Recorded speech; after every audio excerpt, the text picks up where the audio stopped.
Film की शुरुआत में हम देखते हैं कि एक अमेरिकी व्यक्ति जो मधुमक्खियां पालने का काम करता था और मधुमक्खियों से प्राप्त शहद को बेच के अपना जीवन व्याप्त कर रहा था, और उसका नाम एडम था। और उसके पड़ोस में एक बूढ़ी औरत रहती थी जो अपने काम में व्यस्त थी, और वह एडम से मिलती है। और एडम उस औरत को कहता है कि मैंने आपके फार्म से मधुमक्खियों के छत्ते निकाल लिए हैं और उनसे मैं शहद निकालूंगा। और हाँ, फार्म पर अब बहुत सारी मधुमक्खियां आने वाली हैं, इसलिए मैंने फार्म पर मशीनें लगा दी हैं। और वो बूढ़ी औरत कहती है कि बेटा, तुम्हारी मदद के लिए बहुत बहुत धन्यवाद। और एडम उसे कहता है कि ठीक है, मैं शाम को आपके घर पर शहद देने आऊंगा। और उस औरत को कहता है कि आप दान करने का जो काम करते हो वो बहुत अच्छा है। ये बहुत अच्छी बात है कि आप गरीब लोगों की मदद कर रहे हो। आप एक दयालु महिला हो। इसके बाद एडम अपने कारखाने में आकर छतों से शहद निकालना शुरू कर देता है, और वो बूढ़ी औरत भी लैपटॉप पर काम कर रही थी। तभी उसके लैपटॉप पर वायरस का नोटिफिकेशन आता है, जिसे ठीक करने के लिए उस नोटिफिकेशन में आए हुए नंबर पर संपर्क करती है और उन्हें बताती है कि मेरे लैपटॉप में वायरस जैसी समस्या आ रही है, और उन्हें बताती है कि मेरी उम्र ज्यादा होने के कारण मुझे इस बारे में कोई जानकारी नहीं है। इस पर वो कर्मचारी कहता है कि वायरस बहुत खतरनाक है। इस वायरस से बहुत सारे लोगों के लैपटॉप का डेटा समाप्त हो गया है। इस वायरस से आपके लैपटॉप का भी डेटा समाप्त हो जाएगा, लेकिन हम आपकी मदद कर देंगे। आपको बस एक ऐप डाउनलोड करना होगा। और जैसे ही उस बूढ़ी औरत ने वो ऐप डाउनलोड किया तो उस कर्मचारी ने उसके लैपटॉप के पूरे सिस्टम को हैक कर लिया। इसके बाद वह और बाकी कर्मचारी देखते हैं कि उस बूढ़ी औरत के खाते में $20,000 पड़े हैं, और अब वह कर्मचारी उस बूढ़ी औरत के खाते में $50,000 भेज देते हैं। और फिर उस औरत को कहता कि मैडम, गलती से हमारा पैसा आपके खाते में आ गए हैं, तो कृपया वो पैसे वापस भेज दीजिए, क्योंकि इन पैसों की हमें बहुत जरूरत है। और बूढ़ी औरत ने अपने खाते को चेक किया तो वास्तव में उसके खाते में $50,000 आए हुए थे। और जैसे ही पैसे वापस भेजने के लिए पासवर्ड डाला तो उस ऐप के कारण उसका पूरा सिस्टम हैक हो गया और उसका लैपटॉप भी बंद हो जाता है। जबकि उधर कर्मचारी और उसकी पूरी टीम खुश हो जाती है, क्योंकि उन्होंने बूढ़ी औरत के $20,000 चुरा लिए थे। जब उस बूढ़ी औरत का लैपटॉप वापस ऑन हुआ तो उसे पता चलता है कि उसके साथ स्कैम हुआ है और उसने खाते में $1 भी नहीं बचा है, जिसकी वजह से वो बहुत ज्यादा दुखी होती है। और उसी समय बैंक से भी मैसेज आता है कि आपके साथ फ्रॉड हो चुका है। और शाम को एडम शहद लेकर बूढ़ी औरत के घर पर पहुंचता है और उसे वहां कुछ गड़बड़ लगती है। और जैसे ही वो आगे बढ़ने लगा, जहां बूढ़ी औरत की बेटी एम्मा ने उसे पकड़ लिया, जो स्वयं एक पुलिस अधिकारी थी। और अब उन दोनों को पता चलता है कि उस बूढ़ी औरत की मृत्यु हो चुकी है, जिस कारण एम्मा बहुत दुखी होती है। लेकिन एम्मा को एडम पर शक हुआ कि इसने ही मेरी मां को मार दिया है। लेकिन जब वह घर से बाहर आई तो उसके साथी ने बताया कि एडम एक अच्छा व्यक्ति है और उसे समझाते हैं कि उसने तुम्हारी मां को नहीं मारा होगा, उसने खुद को खत्म कर लिया होगा। फिर एम्मा कहती है कि मेरी मां हमेशा दूसरों की मदद करती थी, वह खुद को खत्म नहीं कर सकती। मेरी मां को एडम ने ही मारा है, क्योंकि मैंने उसके हाथ में चाकू भी देखा था। फिर वह एडम के पास आकर पूछती है कि तुम मेरी मां के घर पर क्यों आए थे? और वो कहता है कि मैं तो शहद देने के लिए आया था, क्योंकि मैं एक मधुमक्खी पालक हूँ। और एम्मा फार्म पर जाकर देखती है तो उसे वहां मधुमक्खियों की मशीनें पड़ी देखती है। और जब उसने वापस आकर लैपटॉप को चेक करती है तो उसे पता चलता कि उसकी मां के खाते से पैसे गायब थे, जिससे वो समझ गई कि एडम निर्दोष है। इसलिए वो अगले दिन जाकर एडम से माफी मांगती है। फिर एम्मा उसे अपने साथ घर लेकर आती है और उसे पूछती है कि क्या मां ने तुम्हें बताया कि उसके साथ पैसों का स्कैम हुआ था? वो पैसे दान के थे जो मेरी मां ने पैसे जोड़कर इकट्ठे किए थे। और एम्मा कहती हैं कि मेरी टीम को पता चला है कि कोई ओमा नामक कंपनी ने उनके साथ स्कैम किया है, और उस तरह की और भी कंपनियां हैं जो लोगों के साथ स्कैम करते हैं और उनके पैसे चुरा लेते हैं, और ये सभी कंपनियां ऑनलाइन स्कैम करती हैं। एडम कहता है कि नहीं, आपकी मां ने इस बारे में मुझे कुछ नहीं बताया, लेकिन आपकी मां बहुत अच्छी महिला थी। उनकी वजह से बहुत सारे गरीब लोग अपनी जिंदगी जी रहे थे। और फिर वह किसी को कॉल करके इस स्कैम के बारे में सब कुछ बताता है और उस कंपनी के बारे में पता लगाने की कोशिश करता है। और फिर उधर सामने से सर्विस अधिकारी उस ओमा कंपनी का पता बताते हैं। इसलिए अगले दिन एडम उस कंपनी की बिल्डिंग में पहुंचता है और वहां मौजूद सिक्योरिटी उसे रोक देते हैं और उसे अंदर नहीं जाने देते हैं। और वो उन्हें पीट कर कंपनी में उस जगह पर पहुंच जाता है जहां पर पूरी टीम बैठी हुई थी, और अभी वो लोगों के साथ स्कैम ही कर रहे थे। और एडम वहां पेट्रोल को रख के सबको कहता कि मेरी बात सुनो, लेकिन कोई भी उसकी बात पर ध्यान नहीं देता है, जिस पर वह एक आदमी को पकड़ता है और उसे बहुत बुरी तरीके से मारता है और सबको कहता है कि भविष्य में तुम इस जगह पर कभी नहीं आओगे और न ही लोगों के साथ कभी स्कैम करोगे। और सभी लोग डरे हुए थे, जिसे वो एडम की बातें मानने के लिए हाँ करते हैं। और फिर एडम उस जगह पर पेट्रोल छिड़कना शुरू कर देता है और तभी वो कर्मचारी अपने गुंडों के साथ वहां आ जाता है जिसने उस बूढ़ी औरत के साथ स्कैम किया था, और एडम सभी को मारना शुरू कर देता है।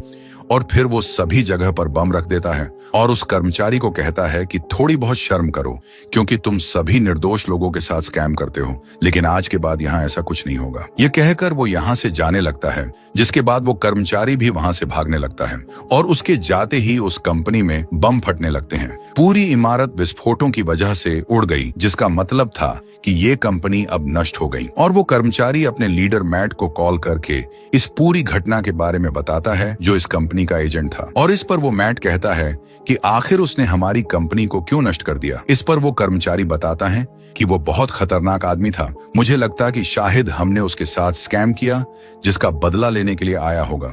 जिस पर मैट कहता है कि हम तो सिर्फ बूढ़े लोगों को ठगते हैं, ये तो एक जवान आदमी था। और मैट कहता है कि वो तो अकेला था, जबकि हमारे पास इतनी बड़ी टीम थी, उन सब का क्या हुआ। तो वो कर्मचारी कहता है कि उस बम विस्फोट में सभी मारे गए। और मैट अपने सुरक्षा कर्मियों के लीडर को जाकर उस घटना के बारे में सब कुछ बताता है। और मैट उसे कहता है कि मुझे कुछ गुंडे चाहिए, जिस पर वो आदमी कहता है कि तुम्हें गुंडे मिल जाएंगे। इसके बाद मैट उस कर्मचारी को कॉल करके कहता कि तुम उस आदमी का पता करो, मैं अपने गुंडे भेज रहा हूँ। और उस कर्मचारी को तो पता चल जाता है कि स्कैम के कारण ही एडम ने हमारे साथ ऐसा किया था। इसलिए वो उस बूढ़ी औरत के फार्म पर पहुंचते हैं और एडम को फार्म पर काम करते हुए भी देखते हैं और फार्म पर लगी मशीनों को नष्ट कर देते हैं। और फिर वह एडम के कारखाने पर पहुंचते हैं। वहां पहुंचते ही एडम ने उन लोगों को बुरी तरीके से पीटता है और फिर एडम ने उस कर्मचारी को पकड़कर उसकी अंगुलियों को काट देता है। और कुछ समय बाद एम्मा यहाँ पहुंचती है और देखती है कि एडम का कारखाना विस्फोट की वजह से नष्ट हो जाता है। और एडम अपने साथ उस कर्मचारी को लेकर वहां से निकल जाता है। एडम उसे एक पुल के पास ले जाता है, जहां वह अपने मुखिया मैट को कॉल करता है और इस पूरी घटना की जानकारी उसे देता है। और एडम उस कर्मचारी को रस्सी से बांध देता है। इसके बाद कार सहित उसे समुद्र में फेंक देता है। और अब एडम उस मैट से बात करता है और उसे कहता है कि तुम जो भी हो, मैं तुम्हें ढूंढ लूंगा और तुझे समाप्त कर दूंगा। तो इस पर मैट जवाब देता है कि तुम मेरे बारे में अच्छी तरीके से जानते नहीं हो कि मैं कौन हूँ। और एडम कहता है कि बहुत जल्द ये भी जान जाऊंगा और फोन कट कर देता है और यहाँ से चला जाता है। और उधर गार्डों का मुखिया मैट को कहता है कि तुम कह रहे हो कि उसने बिना हथियार के हमारे लोगों को उसने मार डाला। इस पर मैट कहता है कि हाँ, उसने बिना हथियार सबको मार दिया। तब गार्ड का मुखिया कहता है कि मैं कई सालों से FBI में काम किया है और इस प्रकार के आदमी के बारे में केवल फिल्मों में ही सुना था, और अगर ऐसा है तो वास्तव में वो आदमी बहुत खतरनाक है। तो मैट कहता है कि हाँ, वो खतरनाक आदमी है और अब आपको मेरी रक्षा करनी होगी। और मैट उसे कहता है तुम्हें जैसा लगे वैसा करो, आपके हिसाब से हर जगह सुरक्षा को बढ़वा दो। गार्ड का मुखिया कहता है हाँ, ऐसा ही करना होगा, लेकिन तुम्हारी माँ को इस बारे में बताना होगा। और उसे कहता है कि तुम्हें गलत काम थोड़े कम कर देने चाहिए। तो इस पर मैट गुस्से में कहता है कि वो मैं मेरे हिसाब से देख लूंगा, आप अपना काम करें।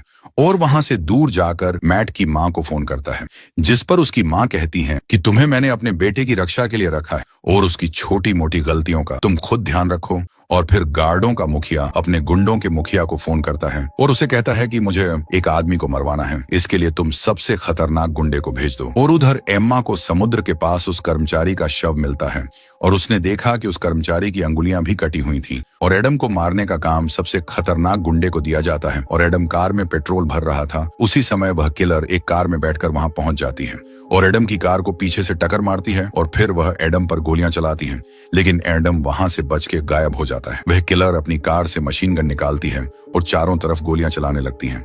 तभी एडम उस महिला पर शहद के डिब्बे से उस पर हमला करता है, जिससे उसका खून निकलने लगता है। एडम उसे आग लगा देता है और जिसकी वजह से उसका पूरा शरीर जल जाता है और वो किलर मारी जाती है और इस किलर की भी अंगुलियों को काट लेता है और फिर यहाँ से चला जाता है और जाते समय यहाँ मौजूद पेट्रोल पंप को विस्फोट करके नष्ट कर देता है। थोड़ी देर बाद गुंडों की मुखिया गार्डों के मुखिया को इस बारे में जानकारी देती है और वो कहने लगती है कि उस आदमी ने हमारे सबसे खतरनाक किलर को भी बुरी तरीके से मार दिया।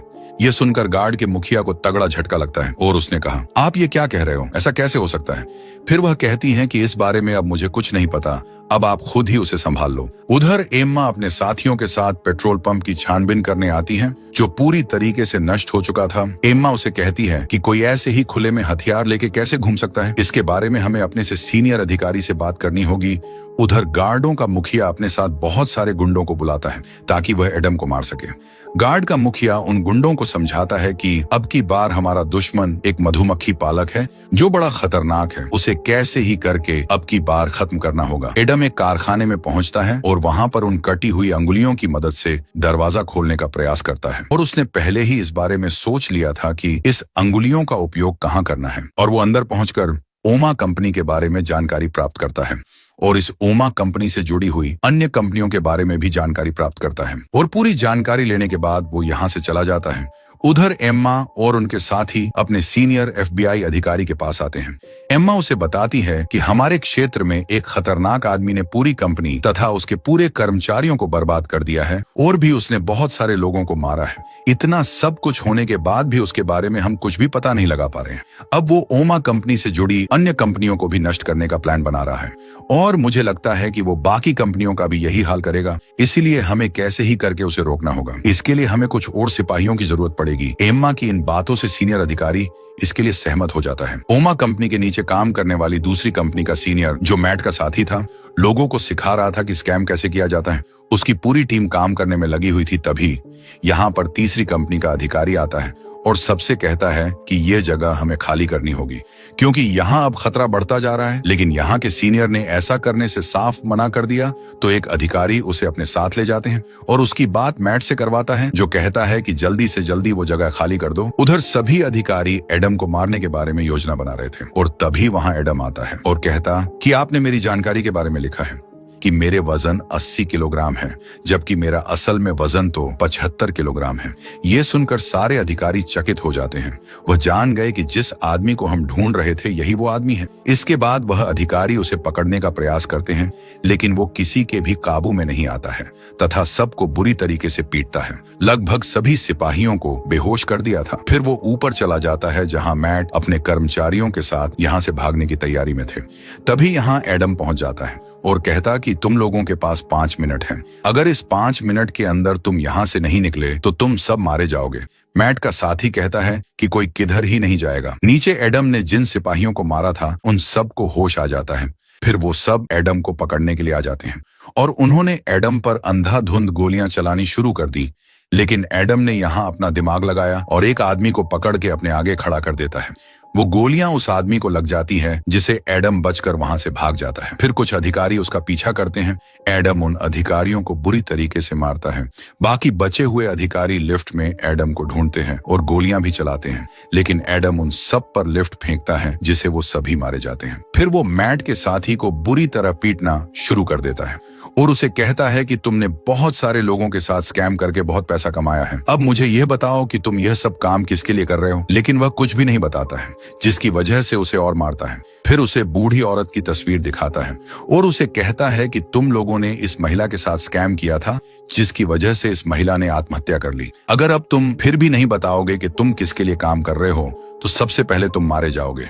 फिर वह डर के मारे एडम को कहता है कि मैं तुम्हें उसकी तस्वीर दिखा सकता हूँ और कंप्यूटर पर एडम को मैट की तस्वीर दिखा देता है। वो बताता है कि वह बहुत खतरनाक है तो एडम कहता है कि जब मैं शहद निकालता हूँ तो मेरा सामना मधुमक्खियों की रानी से भी होता है, वो भी बड़ी खतरनाक होती है लेकिन मैं उसे भी नहीं छोड़ता। तभी यहाँ एम्मा और उसके साथी यहाँ आ जाते हैं जिन्हें देखकर एडम वहाँ छुप जाता है। वो एम्मा के सामने बिना आए उसे बताता है कि तुम्हारी माँ की मौत के जिम्मेदार यही लोग हैं। यह कहकर वो यहाँ से भागने लगा। एम्मा का साथी एडम को पकड़ लेता है लेकिन एडम उस साथी को भी मारता है लेकिन उसे बिना मारे वहां से भाग जाता है। एम्मा और उसके साथी उस जगह की खोजबीन करते हैं। दूसरी तरफ मैट और गार्ड का मुखिया पार्टी कर रहे थे। तभी गार्ड के मुखिया के पास फोन आता है। उसने फोन कट करके मैट के साथ बाहर आया। मैट को कहता है कि मामला खतरनाक होता जा रहा है, इसलिए इस सब के बारे में तुम्हारी माँ को सब कुछ बताना पड़ेगा क्योंकि तुम्हारी कंपनी पर पुलिस अधिकारियों ने कब्जा कर लिया है। जिसकी वजह से मैट ने अपनी माँ को कॉल किया और उसे बताता है कि मेरी कंपनी में एक छोटी सी समस्या आ गई है जिसमें मुझे आपकी मदद चाहिए। उसकी माँ कहती है कि ठीक है, इस बारे में मुझे जानकारी दे दो, मैं देख लूंगी। यहाँ ये पता चला कि मैट की माँ असल में अमेरिका की राष्ट्रपति है। एमा को पता चल गया कि इस पूरी घटना के पीछे एडम का ही हाथ है। एमा अपने साथियों से कहती है कि एडम अब मैट को मारने के लिए जाएगा क्योंकि वही सभी कंपनियों का संचालन कर रहा है और इन सभी स्कैम वाले घोटाले के पीछे डेनफोर्थ नाम की एक बड़ी कंपनी का हाथ है। एमा इसकी सारी जानकारी अपने FBI अधिकारी को भी देती है। उसे बताती है कि यह कंपनी मैट और उसकी माँ की है। मैट की माँ अपने बेटे के गलत काम में उसका साथ तो दे रही है, लेकिन उसे यह नहीं पता कि मैट कैसे मासूम लोगों को लूट रहा है। दरअसल डैनफोर्थ का सॉफ्टवेयर बहुत स्ट्रांग है, जिसके जरिए वह बूढ़े लोगों को अपना शिकार बनाते हैं और उनका सारा पैसा लूट लेते हैं। एमा कहती है, इस बारे में अभी तक हम 3 लोगों को ही पता है। तो FBI अधिकारी उसे कहता कि यह जानकारी हमारे अलावा यहाँ से बाहर नहीं जानी चाहिए, क्योंकि आगे चलकर इन सब को मैं हैंडल कर लूंगा। और एमा उस अधिकारी को कहती है, एडम अब मैट और उसकी माँ को मारने जाएगा। तो FBI अधिकारी कहता है, उसे रोकने के लिए जितने सिपाही चाहिए उतने अपने साथ ले जाओ, लेकिन आगे सब कुछ कैसे ठीक हो उस बारे में सोचो। इसलिए अगले दिन एमा और उसके साथी व्हाइट हाउस की सुरक्षा में लग जाते हैं। व्हाइट हाउस के गार्ड ने एक और खतरनाक किलर को बुला रखा था, जो गार्ड के मुखिया को कहता कि मेरे रहते हुए आपको डरने की जरूरत नहीं है। कुछ समय बाद मैट की माँ भी पहुंच जाती है, जो गार्ड के मुखिया से मिलती है, और वहां मौजूद सिपाही ने गाड़ियों को चेक करके ही अंदर जाने दे रहे थे। लेकिन जब एक ट्रक को चेक करने की बारी आई तो एडम ट्रक के नीचे लटक जाता है। एक अधिकारी ने ट्रक को नीचे से चेक किया तो एडम ने उस अधिकारी को मार देता है, उसे ट्रक के नीचे ही लटका देता है।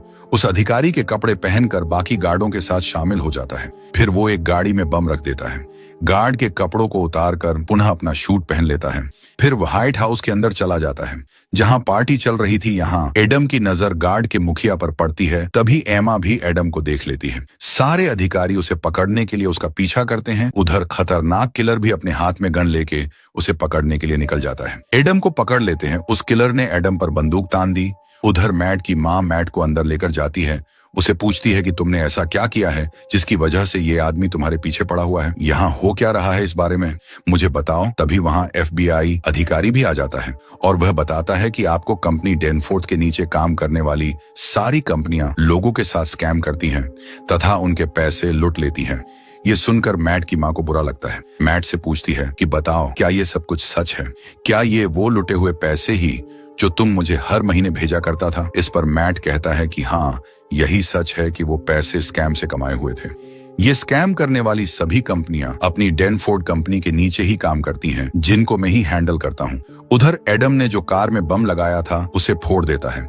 बचे हुए लोगों को मार के व्हाइट हाउस के अंदर चला जाता है। मैट अपनी माँ से कहता है कि आप हर महीने इतने पैसे मांगती थी, तो वो मैं कहां से लाता, इसलिए मैंने ये स्कैम जैसे काम आपके लिए ही किए हैं। और ये सुनकर उसकी माँ उसे कहती है कि ये सब तूने बहुत गलत किया है। मुझे देश ने इसलिए राष्ट्रपति बनाया था ताकि मैं देश के लिए अच्छा काम करूं, इसलिए नहीं कि तुम गलत काम करो और लोगों के साथ घोटाले करो। और अब हम जितने लोगों के साथ स्कैम किया उनके पैसे वापस लौटा देंगे और उनसे माफी मांग लेंगे और पैसे वापस लौटाने का काम तुम ही करोगे।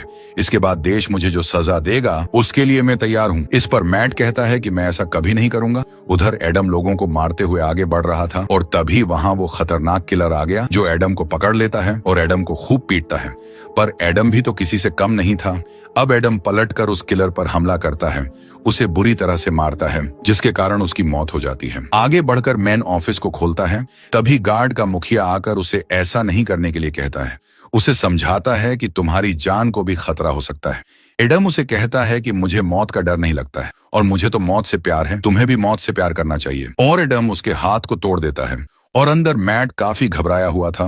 मैट ने गार्ड के मुखिया को गोली मार देता है। एडम भी एक विस्फोट करके ऑफिस के अंदर पहुंच जाता है और जहां मैट अपनी जान बचाने के लिए अपनी मां को आगे कर देता है और उस पर बंदूक तान देता है।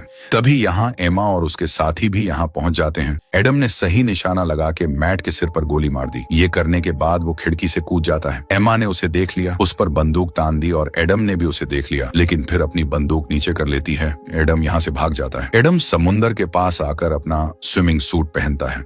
तभी उसका पीछा करते हुए कुछ अधिकारी भी वहां पहुंच जाते हैं और एडम समुद्र में डुबकी मार लेता है, फिर यहाँ से भाग जाता है।